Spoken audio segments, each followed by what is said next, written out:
There once was a man named Gold Roger who was king of the pirates. He had fame, power, and wealth beyond your wildest dreams. Before they hung him from the gallows, these were the final words he said. Our perspective is yours for the taking, but you'll have to join us first. We left everything we debated at the Yonko table. Ever since, pirates from all over the world set sail for the Grand Line, searching for the Yonko table, the table that will make their dreams come true. Yo, folks. Welcome to the latest and the greatest from the Yonko table. That is the voice of Grandmaster Hoop coming at you from inside my brain. I'm joyful. I'm scared. I'm angry. I'm disgusted. And I'm sad. Because we're here to talk about Inside Out 2. That's right, folks. The hit sequel to the Pixar great Inside Out 2015 by Pete Docter is back with its 9-year sequel, Inside Out 2. And yes, we're here to talk about it. Here to go inside and out of this sequel and whether or not we enjoyed it, whether or not the state of Pixar is in good hands, and whether or not this is just an overall great sequel. With me, as always, is fellow Yonko, DrJaceAttorney. DrJaceAttorney, let's just go ahead and give our overall thoughts and kind of... It was phenomenal. Oh. It was great. Oh.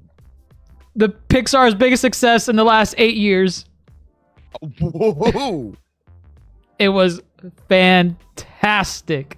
Did you cry? Yes. Wow. Yes. Okay. Turning Red didn't make me cry. Wow. Luca didn't make me cry. We're going there. Soul didn't make me cry. Oh, Soul trash. Oh. Inside Out 2. Holy shit. It was so good. Okay. Absolutely fantastic. Well then. Loved it. Very good. Bob Iger knows what Pixar needs. Whoa. He did not touch this at all. He has nothing to do with it. He said, release that movie now. He did not. No. We'll come back to him. All right. Heavy words from Dr. Jace. I have to say I'm with him. Well, I'm with him. No. You already said it. Said it. It's better than all those movies. Hold up now. Was it great? Yes. Was it a great sequel in space? Yes. I was about to say yes. Correct. No. Yes. Did it expand upon the original idea, making it feel fresh and new? Absolutely. Yes. In meaningful ways, not like, oh, instead of them working at a Monsters Incorporated, what if they were at a Monsters University? Dumb. Yeah. They took it to a place where, it didn't feel like it was a rehash of the original film. Namely because, again, I think Inside Out's biggest kind of thing that it has going for it, it's just a really well thought out metaphor. Just the idea, the emotions personified, and we see them, drive this girl and, kind of dictate kind of how she navigates this world. The metaphor works on so many levels. And then when you take it to a psychology level, looking at the brain and everything, it's just really well thought out. And I honestly didn't think they would be able to really take it further than what they've already given us in the first film. I don't know, when's the last time you saw the first film? I just watched it a couple of days ago in preparation for this. I watched it in preparation for that Pixar ranking thing that we did not too long ago. So it's been that's a good couple of months. We did that. It was like a year or two ago. Yeah, I don't watch these movies ad nauseum like you. Like, oh man, is it Tuesday? Time to rewatch Finding Dory. Funny enough, when did I watch that? Was that Tuesday? It might have been Tuesday. Finding Dory? No, I watched The Acolyte on Tuesday. Never mind. Oh. But no, just we're gonna get into this. It's just so creative. I find it very creative. It is their most creative film.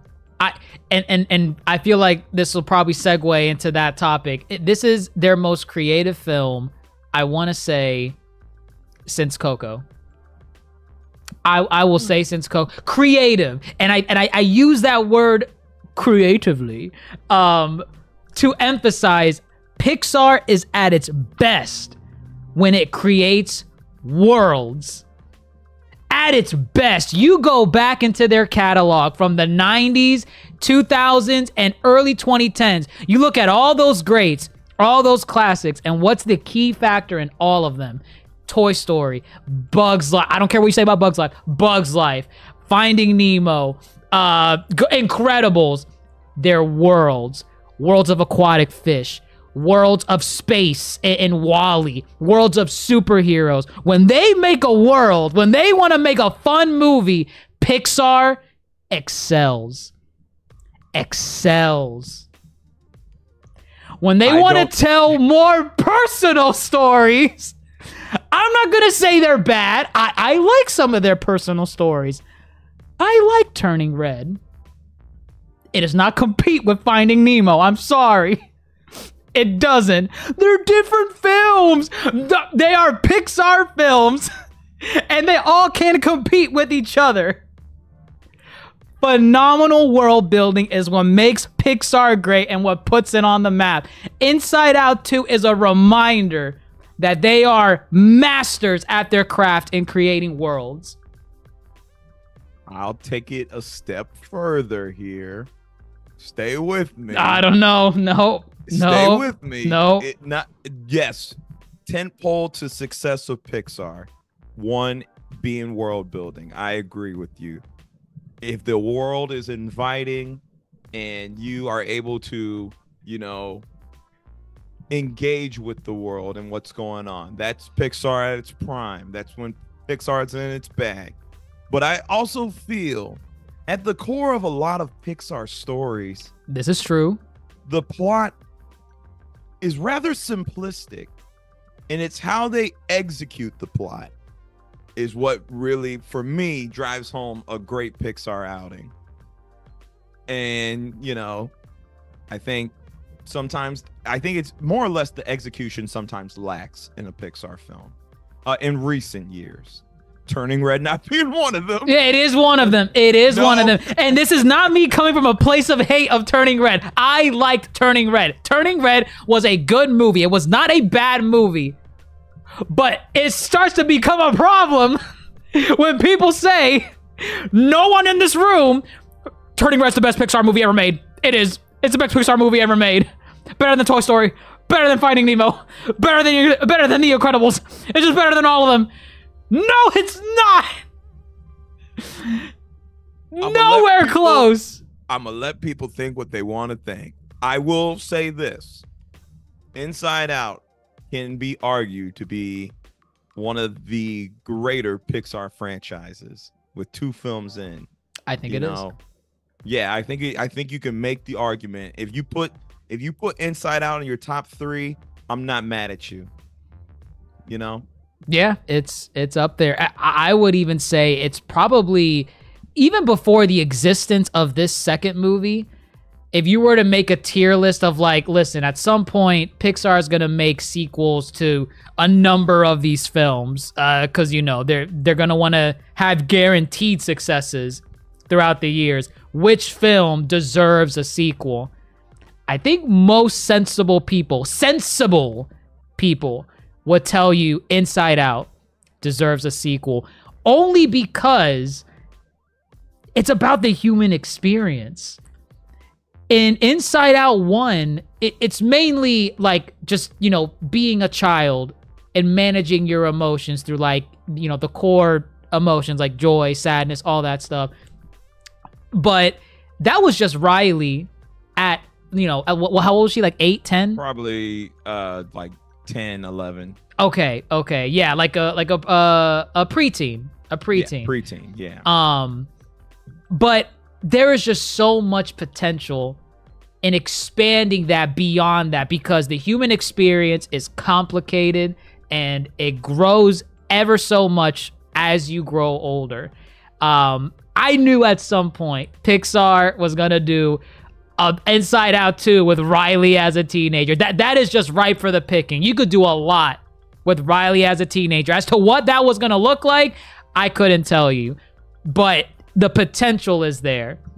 And after seeing this movie and being just confident in that they did this second one so well, I would welcome a third, in the sense of go to the next step, go into adulthood, go into experiencing, because you're going through teenage life at this point. That's fair. And for the third one, if you want to round it off and be like, hey, let's just end this on a strong note, you go into, like, if you want to pull a Toy Story and like when Andy's going off to college, you do it when Riley's going off to college. Yes, but the emotions that come with that, the feelings of isolation and going by yourself to experience the world out there. And if you want to throw it in there, I feel like they implied some of it here in this movie with some emotions, but I think there was like some element of love to a degree with some of the emotions that were at play. And I feel like that they're planting seeds for those emotions to interact in a future installment, like a third movie, where you get to experience that first love of any person that experiences that. So I'll say this, from what I know with behind the scenes with the writing. So Pete Docter, for those who don't know, is Pixar legend. Some of his credits, for those who don't know: Monsters Inc., Up, Inside Out, and Soul. Oh, all mid. Wow, yeah, all mid. And he's had his hand story-wise, Toy Story franchise, 1 and 2. So the man's Pixar legend. I think he originally said, when he was, crafting the first film, let me pull out my degree, since I always do podcasts with doctors. I studied human psychology, at least child psychology. This is you talking? Yeah, this is me. Oh. This is actually me. 5 basic emotions. We explored those in the first film. I think he originally wrote down 27 emotions that kind of developed within the human psyche over time. And I think he road mapped kind of, if we were to continue, what emotions would come next. So I would like to think that if they really thought this out, they probably could do, as many sequels as they wanted. And again, it's all about the execution, though. Like you said, they haven't missed. This first one hasn't missed, and the second one hasn't missed. And as we said earlier, they expand upon the original idea. Everything feels fresh. They introduce new characters, new emotions, and new ideas and concepts of the mind and how to personify it that just really work. World building, mind building, because it's all in her mind. Building. But Pete Docter, he's not even at the helm of this film. This is Kelsey Mann. She's been running around Pixar since actually Monsters University. It appears, as a story supervisor. So I think this is her directorial debut. Good, go her. That must be hard, kind of. Following up something like a Pete Docter directed film that was phenomenal, and being like, well, am I gonna live up to the original? I'll tell you this, I think it holds up there with the original. I think I have to sit on it a bit more to figure out, well, which one's better. To me, that's hard. I missed out on the emotional punch from the first one in this time around. Oh, I did not shed a tear in the first one. I love the first one. Really? I love the first one. I love the first one. Didn't shed a tear. Maybe I did. Maybe I'm misremembering. I really felt it when Riley was like, I miss Minnesota and I miss my friends. That was pretty good. And hockey. And, I think the cherry on top, though, is how the parents approach it. The dad, he was like, I miss Minnesota too. I miss going on hikes, and the mom came in too, and they had that family moment. It was nice. It was nice. But also the joy and sadness bit, how, you know, you can't really have sadness without joy and vice versa, and how they, again, the metaphor works. The metaphor is so expertly good. Executed. Oh, and here, let me help you out a little bit too. So the screenplay is done by Megan LaFave and Dave Holstein. Okay. Would you like to hear some credits from Meg LaFave? Bug's Life. No. Oh. You're gonna love this. Story. Captain Marvel. Okay. She wrote Captain Marvel. Don't you love Captain Marvel? I love Captain Marvel. Did you think she could come over here and give you Inside Out too? Not at all. No. Well, there you go, buddy. I think that comes from studio meddling. Oh. I think just some folks realize where their bag truly lies. And maybe a little too late. But that's enough for behind the scenes. I think we're good. This is a 9-year sequel, 2015 to 2024. That's crazy. That is quite the jump. I can't remember the last big jump. I guess the last big jump was probably Toy Story 2. No, that's not true. Incredibles 1 and 2 was 14 years. And that was not worth the wait. Correct. They didn't expand upon the world. They did Finding not. Dory was 13 years. Not worth the wait. Correct. I don't even think there was a wait for that. It was just more like, wow, you're doing a sequel? Okay, I guess. There was a story to tell.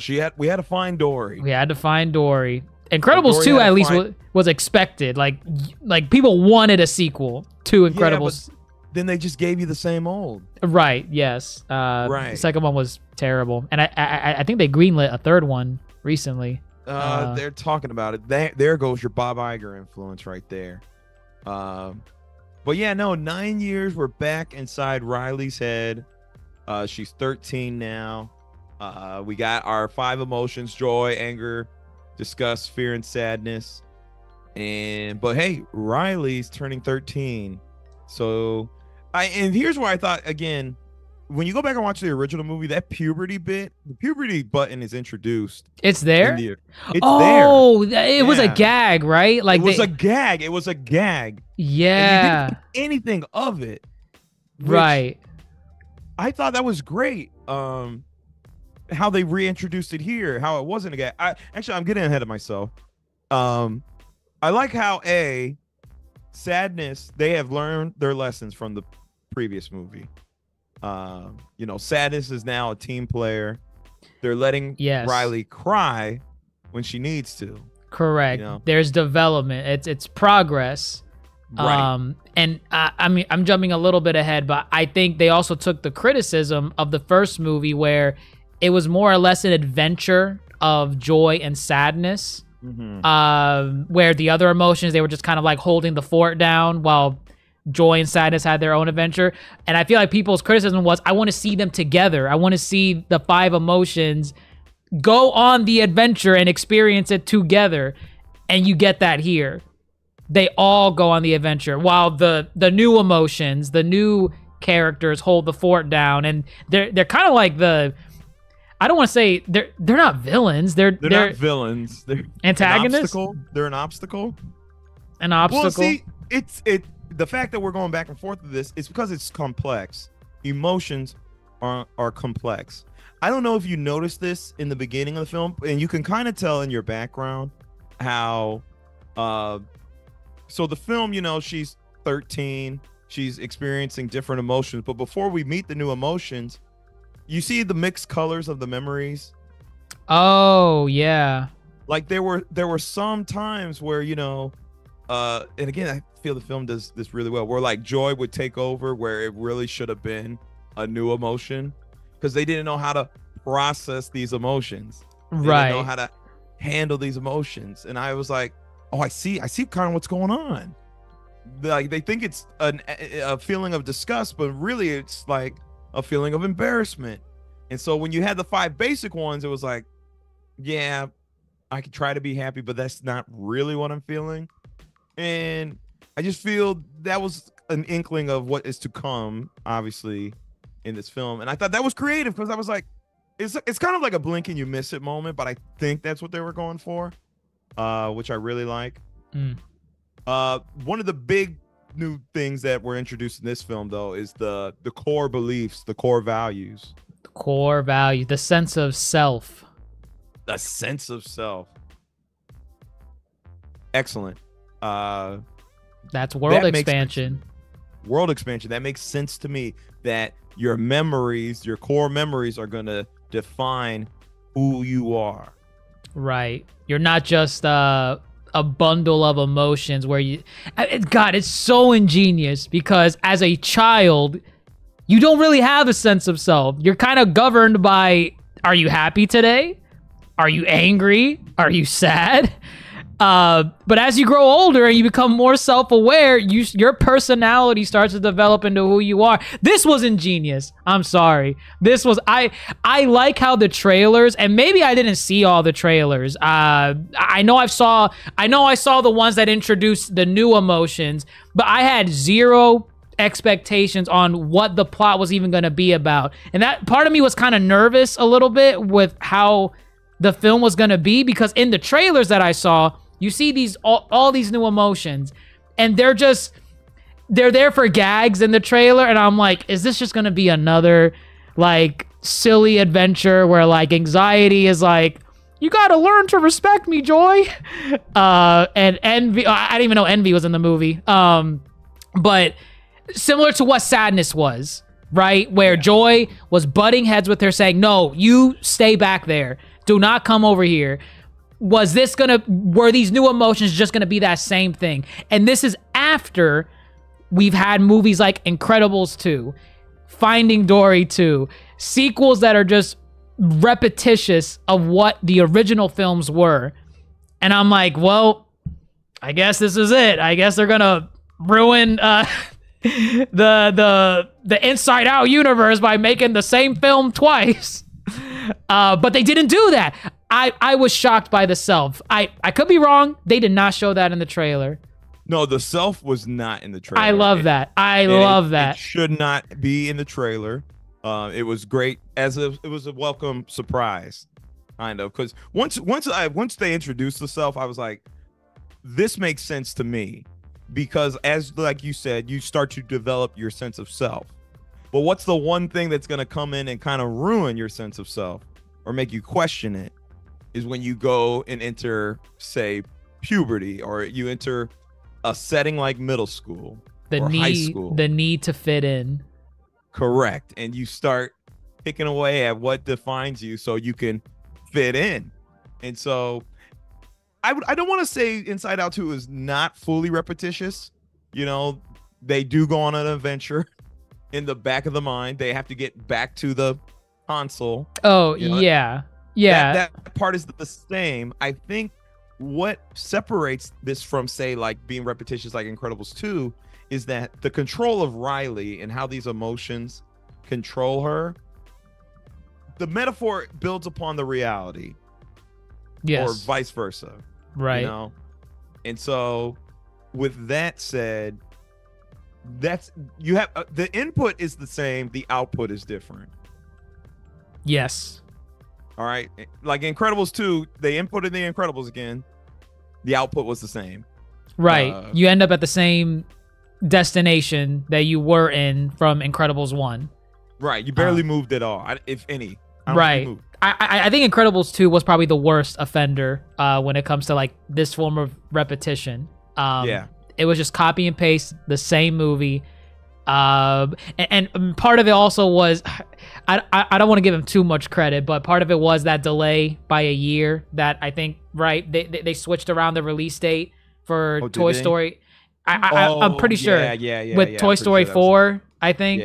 Yeah. So that kind of affected its production and whatnot, but it is what it is. We still got Incredibles 2, and that's the product we got. I'm gonna judge it as is.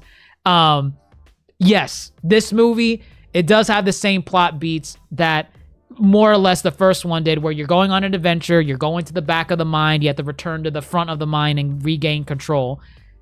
But just the execution It's the execution. It's the execution, the world building. The new emotions are pretty, like, when I start thinking about, man, when I was growing up, when I was going into like around this age, what emotions did I start acknowledging? Like, I think I felt that at that point. Anxiety.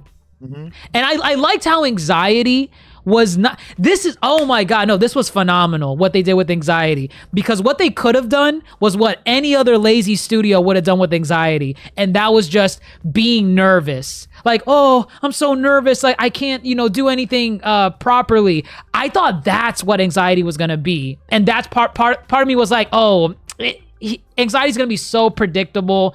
It's gonna be terrible. That's not what they did with anxiety. Anxiety is probably, in a lot of ways, a positive emotion in this movie at first. Because again, this is an emotion that someone needs in order to feel safe, whether that's safe in the moment or safe in the future.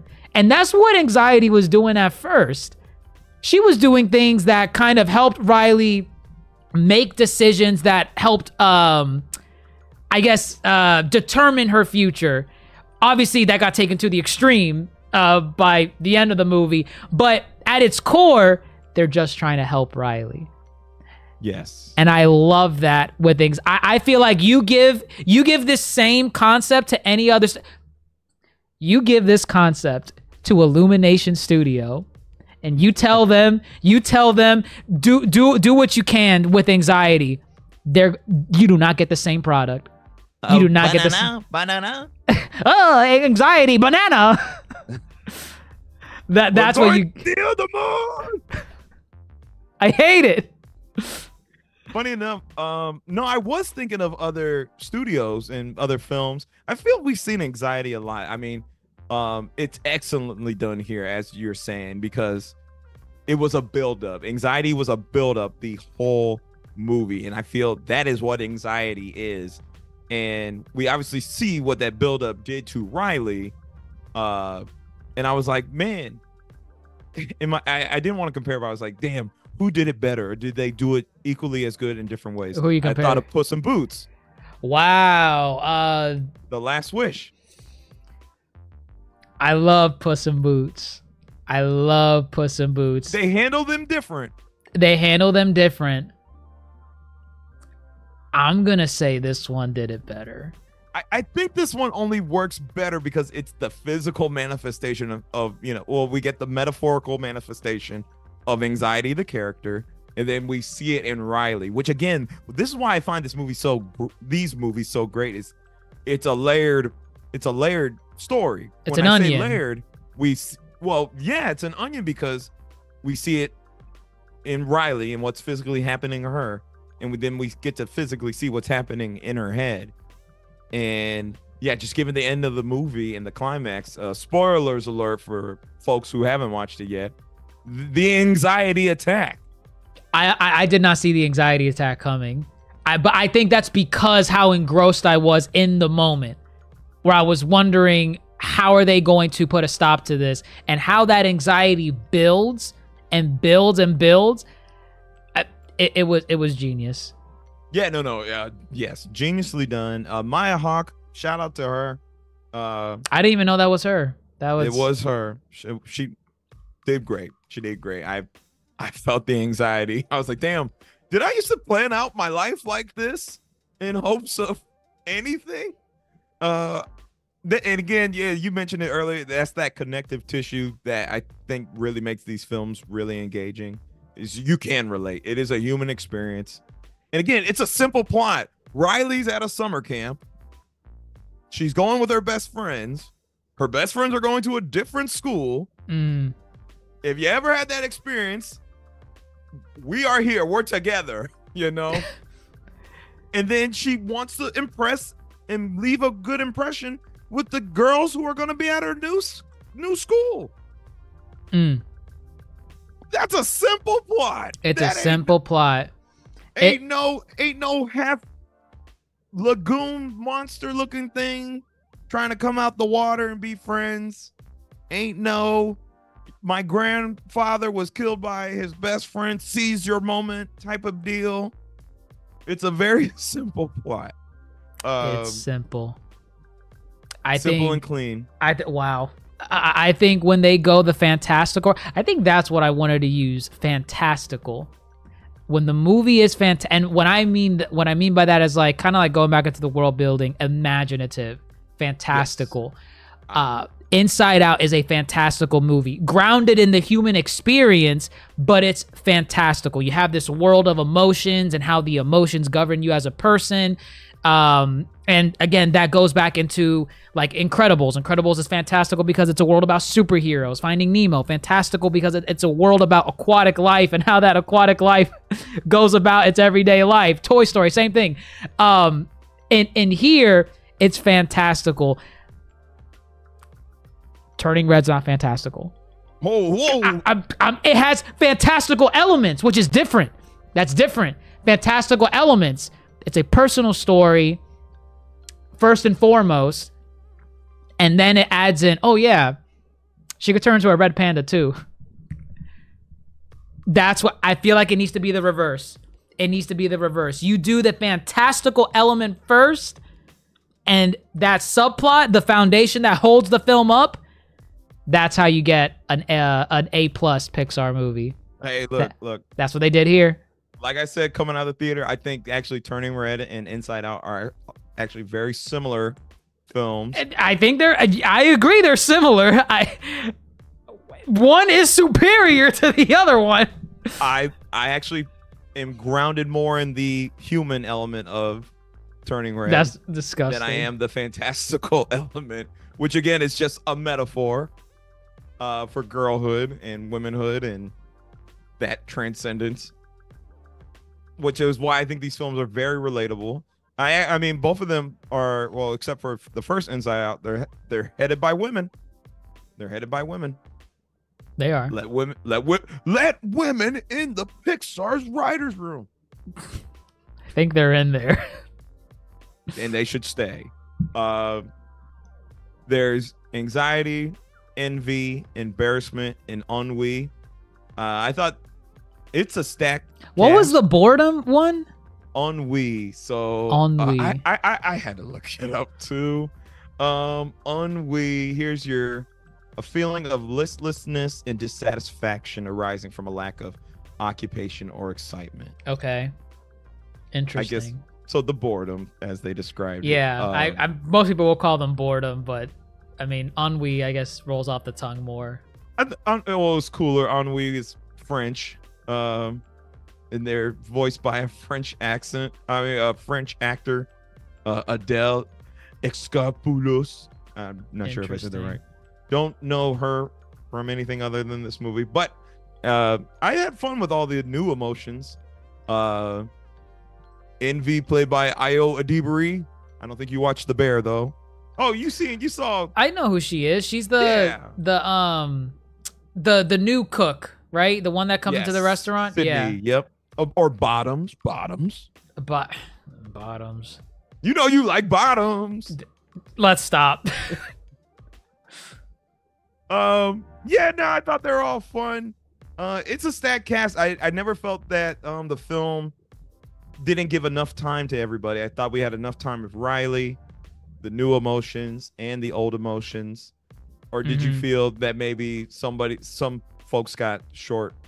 No, I feel like all of them got time to shine because they're all on the adventure together. Right. So you get equal amounts of is he fear, the purple one? Fear. Yeah, equal amounts of fear, disgust, anger. Even the new ones. I feel like you got just enough of the new ones to where they're new additions and you're not left wondering, oh, he embarrassment didn't really do anything. He's just kind of there in the background. Embarrassment had a lot to work with. If anything, I would say maybe the person that had the least content was maybe Ennui. I like she had probably like one moment really. She had a couple of moments, but I think that's also the point though. Yeah, because she's in the background. Like she's purposely, like she's bored. She's bored. But see, anytime she did come on screen, it was like, excuse me, pardon moi, I'll handle this. And then it was just like, sup. Correct. Yeah, cool. Yeah, totally. That was purposeful. And it felt natural, too, when you saw it executed through Riley. You know? Right. Trying to fit in with the new girls. Like, I was like, okay, I guess I've had ennui moments in my life. Sure. So, yeah, no, I think I was surprised. I honestly thought maybe it would feel imbalanced, but it never really did. I think, like we got ample time with each one. Did the story cut back and forth a bunch between the moving pieces? Yeah, absolutely.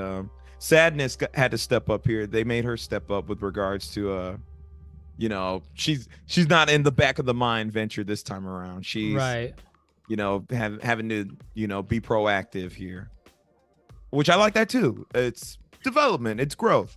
Yeah, it's progress. Because you get moments where, like, even Sadness is kind of regressing a little bit back to how she used to be in the first movie, where she's like, oh no, this is all for naught. You know, we're not gonna be able to succeed in this venture.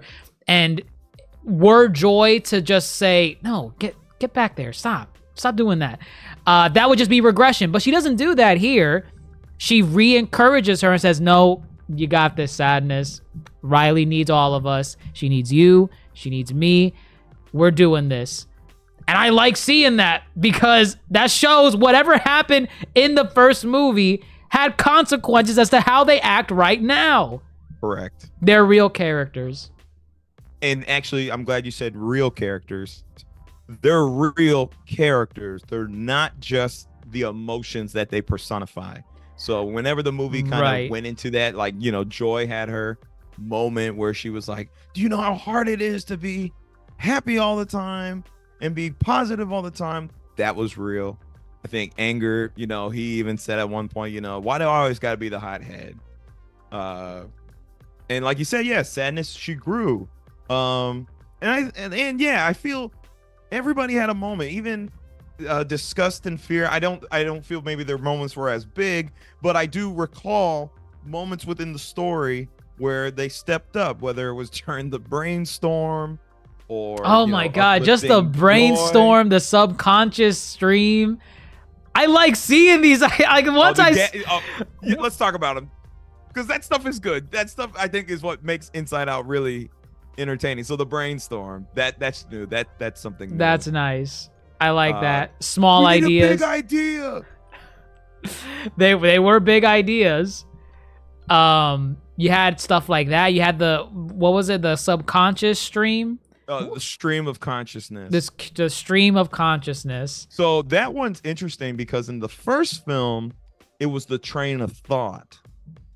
Oh, the train. I remember the train. Yeah. Okay. So it was like you lose your train of thought. And this one, it feels like it grew up with Riley, you know? Yeah, it evolved. The train of thought.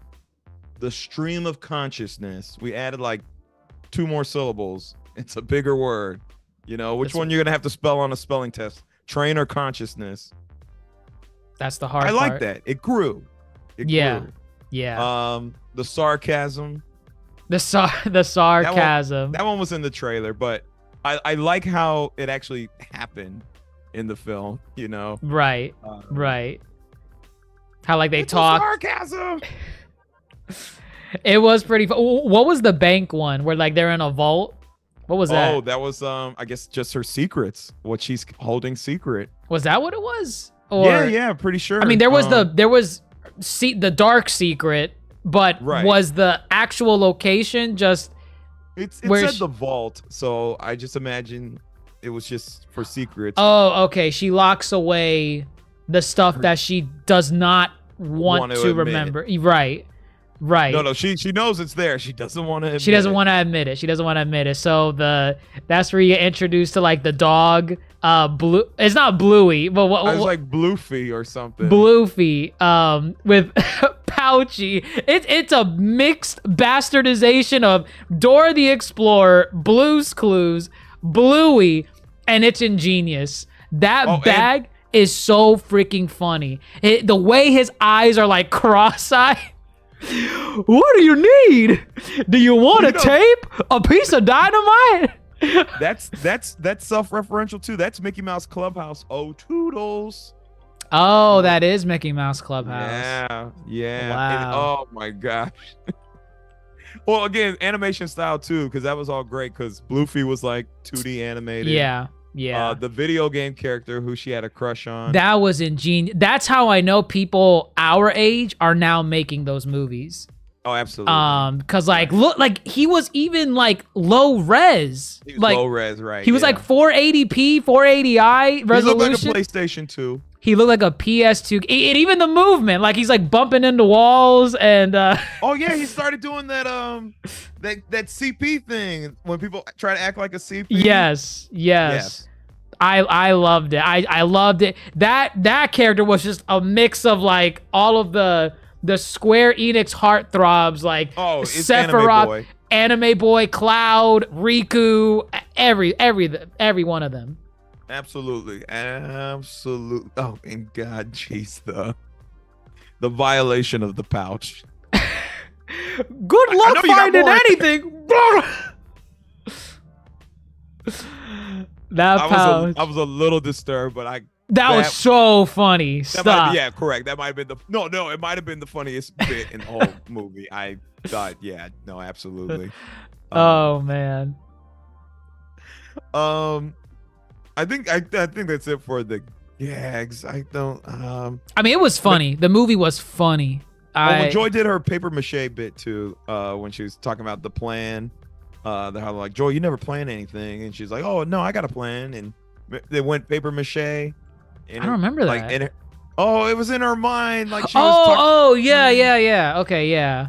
I love when films do that, when we get the plan sequence and it's like some different type of animation or visual. Yeah, it was nice. I like that one. No, I do like that stuff. I mean, shoot, yeah, I think that was about. I mean, there was some visual stuff. They bottled the emotions. Oh, bottling up emotions. Right. There were some theories on like what the dark secret was. I think I know what they wanted the dark secret to be. There's a lot of like this movie did a lot of implications with how Riley interacted with certain characters and just that the implication of the dark secret being locked in a vault. And I thought it was going to play a much bigger role in the movie. I thought maybe he was going to be like the Hulk Buster emotion that finally like breaks through the door to get into Riley's like control room. That didn't happen, but and that's okay. But I think I know. I feel like they're saving it for a sequel. I'm telling you, they're saving it for a squeakquel, and we all know what it's gonna be. And if they do that, I feel it makes sense for it to come out later in maybe Riley's high school career. Yes, much later. Yeah, her collegiate career, where it's kind of like, why am I keeping this a secret? Right. Why am I holding this in? This is who I am. Time to let it out. Time to come out. Right. And that's the ingenious part of like the vault thing. 'Cause she knows it's there. Correct. These things are the combination. Right. Exactly. She is the one that can let that out. Not anyone else. It's genius. It works. It works on so many levels. Even again, it's not the biggest part of the movie, but the human component, right. The making of friends, wanting to fit in with the popular girls. But what about your old friends? You can't leave them behind, Riley. Yes, you can. You gotta make new friends. You gotta secure your future. These will be your friends for the rest of your life. Or your immediate friends in the next 4 years of your life. Right. And that's where that anxiety comes in. This is how I liked Anxiety's implementation, because like I said, if you give this to any other studio, they make they make her generic. Yeah. She's just gonna be the nervous wreck that is just like timid or afraid to do anything. When Anxiety is more complicated than that. when anxiety was at first in the control room, like, you know, being the main emotion, Riley wasn't afraid to do stuff. In fact, she was encouraged to do stuff through anxiety, but it was because of that emotion being that sole factor as to why she was doing it that made it a problem. She wasn't having fun anymore playing ice skating, hockey. That part hit so well. It wasn't fun. She was doing it. It wasn't fun. But and again, it's so layered though, because I remember looking at you and saying, she's not having fun. But then we get into her mind and they're throwing Joy away in the back. Yes. So of course she's not having fun if Joy is not there, but they showed us her not having fun first before we realized that Joy is being pushed away. Correct. It's genius. It is. I hate saying every year with like these other like Marvel or Star Wars, whatever it is, when they make one good project and we're like, we're back, it's back, guys, it's finally back. Oh, what are you ready to say? Pixar's back? I'm telling you, this holds up there with the classics. I think this holds up there with the classics. This film deserved to be made. It is not a Cars 2. It is not a Monsters University. It is not a Finding Dory. It is not an Incredibles 2. It is a Toy Story 2. It is a Toy Story 2 in the sense that it adds so much to the base movie that came before it, and it deserved to be made. It deserved to be made. It exists. I'm glad it exists. I'm with it. Yeah, no, I definitely think thematically the movie just works on so many levels again. As you were saying, you know, anxiety started to develop kind of her sense of self, of never being good enough. Anxiety was playing out in her imagination, which again, it's a good comparison point. I definitely recommend people watch the first movie before rewatching this one. Yes. Imagination Land was a huge thing in the first movie as far as kind of Riley's imagination, and then you see anxiety come in and say, oh no, we're just going to think about this scenario, we're going to think about this scenario, we're going to think about this scenario. And I was like, damn, that is your imagination. You are imagining scenarios playing out in your head, and that can make you anxious. Yeah, no, again, anxiety was definitely probably the biggest moving piece here, which, you know, I say that's fine. They could have gone any route. They could have done, say, if she was just an envious person the whole time, you know, she could have just been the embarrassed girl the whole time. I think you have a richer story when you lean with anxiety. Oh yeah, easily. Yeah. It's a lot better.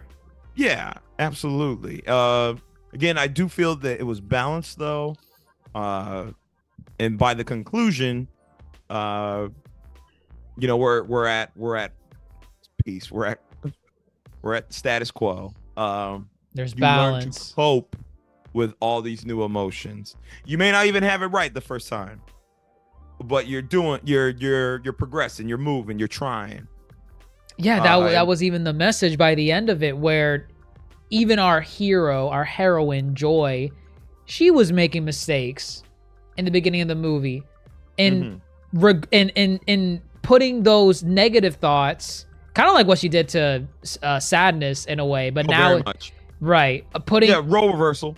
Right. But now she's doing it to negative thoughts that are like, Riley is just, you know, when she thinks of these thoughts, it makes her upset. They are like negative thoughts. We put them into the back. The positive stuff makes up who she is, and that's her sense of self. And I like how all of those negative parts eventually came back into that wherever that is. I think it's her core. That's what they went down. They went down. Oh yeah, to her core. Right, and that's what makes ingenious. Yeah. Ingenious. Yeah, your mistakes and your embarrassing moments, they make up who you are just as much as the positive ones. Correct. Absolutely. I mean, oh God, I have very little negative to say about the. I don't think there's anything negative I could say about the movie. I'd be nitpicking. I'm trying to think of negative things to say. I really don't have any either. There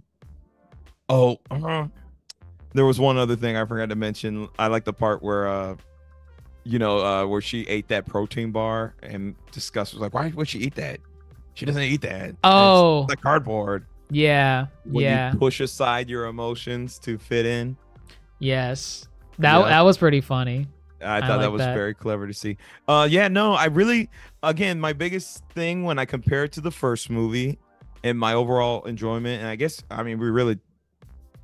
I think we covered everything about this movie. I mean, we didn't go like scene for scene. Y'all could go experience that for yourself. Yeah, no. Yeah, do that. Which first. I think is probably the best way to experience this movie. It is. Yeah. I feel we talked about what, the movie had to offer, but watching it is completely different than us talking about it. Again, my biggest thing, I didn't cry. I know you had the waterworks going. The aqueducts were turned on, and that's all right. It's a beautiful film. It's beautiful. And I do think it was beautiful because, again, there's times throughout the movie where I'm just like, no, Riley, no. I heard you. You're like, no, what is he doing? No, Riley, do not take the red notebook. No. If the movie can make me do that and come out of my seat and be screaming at the television, like, that's good. That's a good sign. So I was in it like that emotionally, but it didn't move me to tears. And I guess that's always been kind of my, I don't want to say it's my biggest factor, but I like being moved to tears. I like crying. The first one did that fantastically. I didn't need this one to do that. I would have liked it if it did, but it's okay that it didn't. But I think I'm putting the original over this one, which is fine. Wow. But I gave this, I'm giving this one a 9, which makes me now want to give the original a 10, which I think I might have to at this point. Where you stand? I'm at a 10. I don't have anything negative to say about this movie. It doesn't waste your time. It's a respectable runtime. It knows that it's an animated film. And you know what? No, let me take that back. Animated films can be however long they need to be to tell a story. But recently, we've been in some films, whether animated or live action, where we felt the length. We felt how long it was. This, and in recent memory, this was the first time I did not feel the length. It was over and done with, but it told everything it needed to tell. I thought it was great. It's a 10.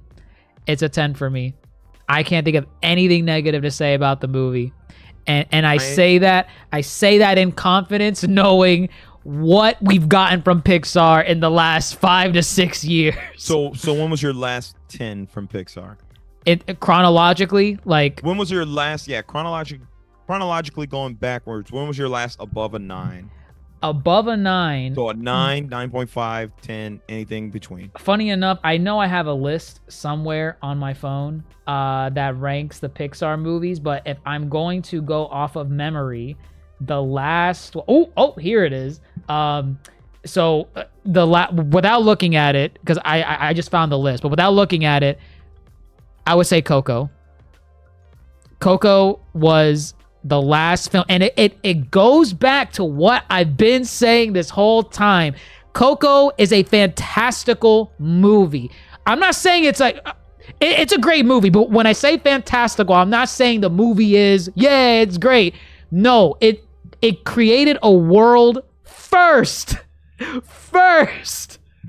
and then at its foundation, what holds the film up that makes it stand the test of time is that personal bit. The personal story. I feel like Pixar in recent outings have done the reverse. And that's why, for some audiences, you've had mixed reactions. Like, I'm going to keep coming back to it. Turning Red. You said Soul was trash. I'm surprised you're not coming. You keep bringing up Turning Red is. You know what? I think it's because you like Turning Red. I know you don't like Turning Red. I know you don't like Soul. So I have my don't. I have my whatever my grievances with Soul, which stand with the rest of my grievances with a lot of Disney-led black leads. So. Correct. But you're right. Soul would be what I'm bringing up about Turning Red is also applicable to a movie like Soul, where I feel like I get it. Pixar in its recent 4, 5, 6 years have been wanting to tell more personal stories first and foremost, and then add in the fantastical element afterwards. I see that in Soul. I see that in Luca, and I liked Luca. I'm not saying I didn't like Luca. I liked Luca. I liked Turning Red. But this to me was a return to form. And I think we talked about it very briefly in exiting the movie. But if Bob Iger sees how well this movie does, he's going to say, that's what we need. We need more Wallies. We need more, not necessarily sequels, but we need more movies that have. No, he's gonna say sequels. No, he's going to say sequels. He will say sequels, but it's gonna be balanced with. We need sequels, yes, with guaranteed box office hits, but we need to stop doing these autobiographical stories because it's not working. It's not, and you know what? I'll even throw this in there. Elemental. I liked Elemental. I was surprised how much I liked Elemental. And you want to know what Elemental did that these other movies didn't? It made a world. It was fantastical first. So, okay, let me say this. I hear what you're saying. And funny enough, I think Elemental is actually the film that kind of bridges these two ideas, because Elemental is an autobiographical. Pete Sohn, the director, it's based on his life. Correct. There's an element. Wow. There's an element of autobiographical. There's an element of fantastical. I think that's your sweet spot. If you can live in that sweet spot, I think you have a winner. I mean, again, I get it. I understand why a film like Turning Red or Soul or Luca, even a film like Onward that has a fantastical world, it is probably fantastical, just doesn't really execute it well enough story-wise to really hit home with a lot of people. If you can find that sweet spot and just tell a really good story with fantastical elements grounded in very human themes, you got a winner. That's Pixar in the bag. Bob Iger wants sequels. That's not what he said. That is not what he said. You took his guaranteed box office success.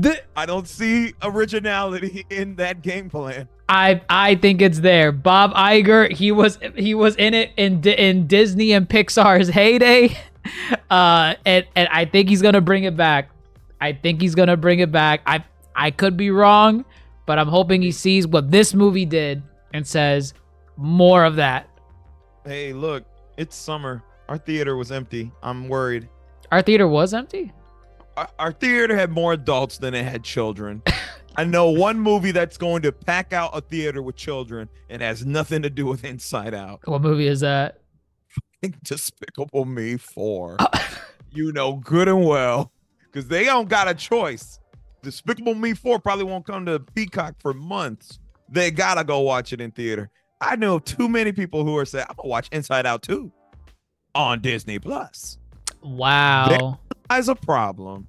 There is a problem. I feel like that's more of a consequence of like the whole COVID it is thing. Yeah. But it's also part of their little marketing plan. I think Inside Out 2 plans on being in theaters 40 days after its release, which is not too long of a time until it hits before it's already on streaming. That's unfortunate. There lies a problem. We'll see what it does. I really hope Inside Out 2 breaks the bank. Inside Out 1 grossed over 800 mil, which is crazy. Did it really? Yes, it was probably, I think at the time, it was the highest grossing non-sequel Pixar film, I think, at the time. Okay. Really good. I mean, was. granted, there weren't too many sequels out at that time for Pixar, but that's great.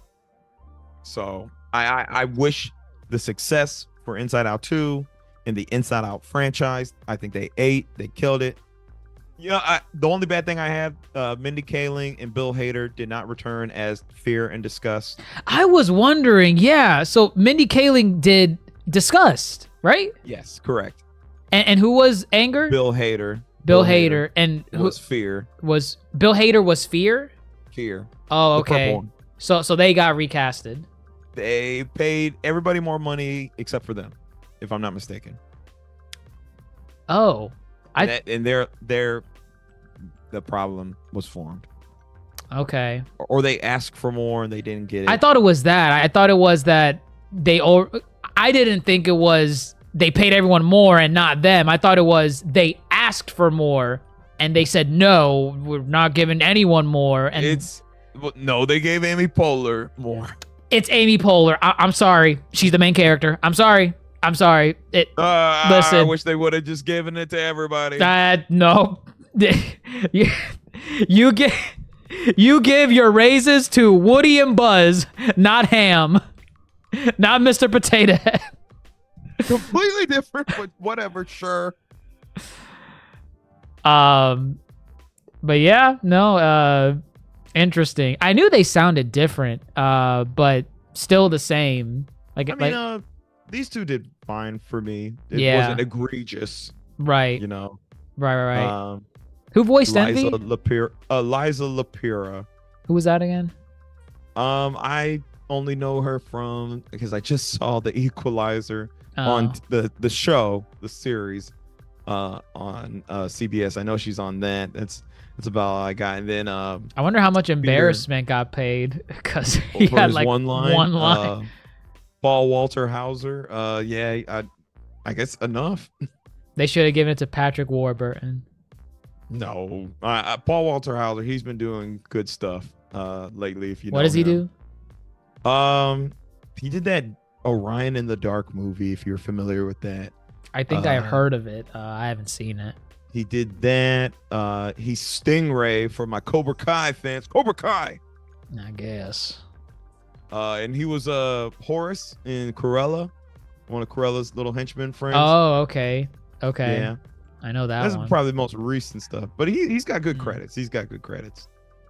Okay. Yeah. Shoot, now that we're talking about the whole cast. Who do you think is going to be? They will make a sequel. There's no way they're not. Oh, who do you think? What, the next Emotions? I'm telling you. I can't predict all the emotions, but I could guarantee you Love is going to be there. I know Love. And I think they hinted at it in this movie where there's some. I think there's something there with sadness and embarrassment. You think the emotions are going to get together? No. I don't think literally they are going to fall in love with each other, but I think the concept of new emotions coming out might be birthed by certain emotions interacting more with each other.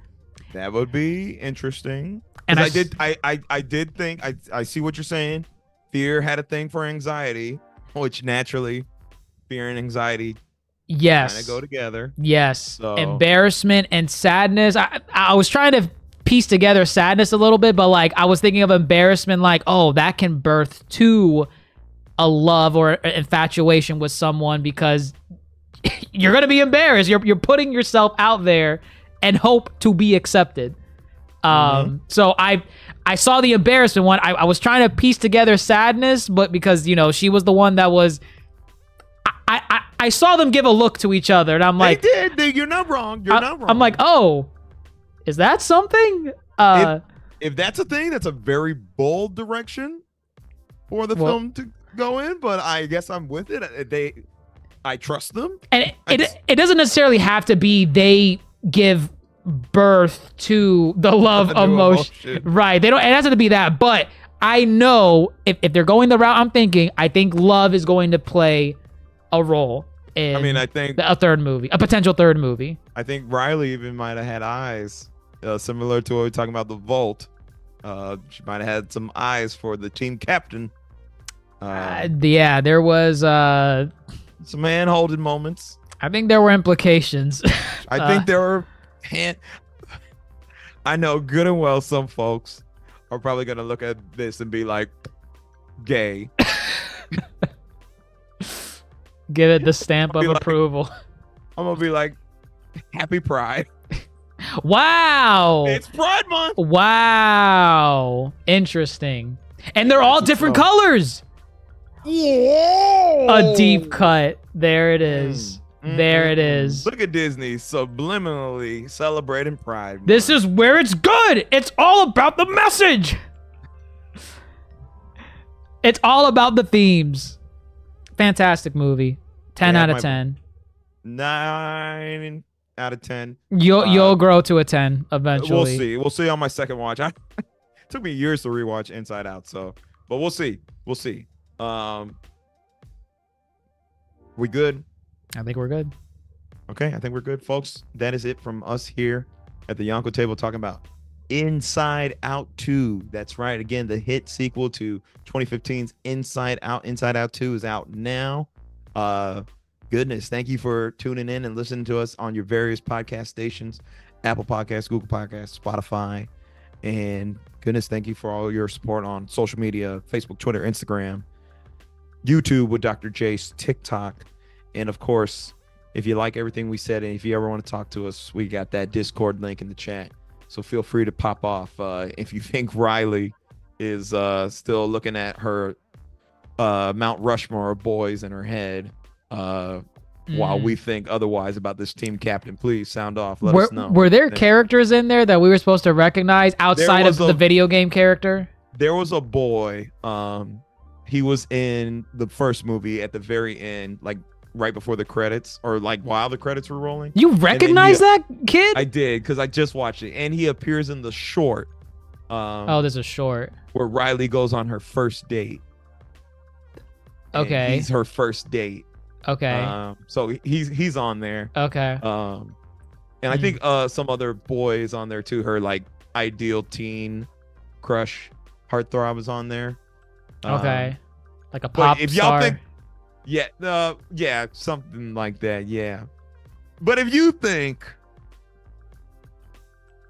Riley's leaning one way or the other, we'd love to hear from you. We'd love to hear from you. Love to hear your thoughts on the film, the state of Pixar, the best Pixar sequel. Hey, you can also check out our Pixar ranking. We'll probably have to do that in a couple of years. We get some more Pixar entries. But our Pixar ranking, the 3-part Pixar ranking, is indeed up on our page. So wow, it was 3 parts. I forgot about that. 3 parts. We had a lot to say. To say. Goodness, tell us where you rank Pixar films. Tell us where you rank Inside Out 2. But goodness, I think that's it for us. So I'm your Yonko host, Grandmaster Hoop, fellow Yonko, Dr. DrJaceAttorney. How shall we close this? I don't know. I really wish there was a shared universe where Four Town was a band. You know what? No, stop. That's your Marvel MCU crossover. Nobody.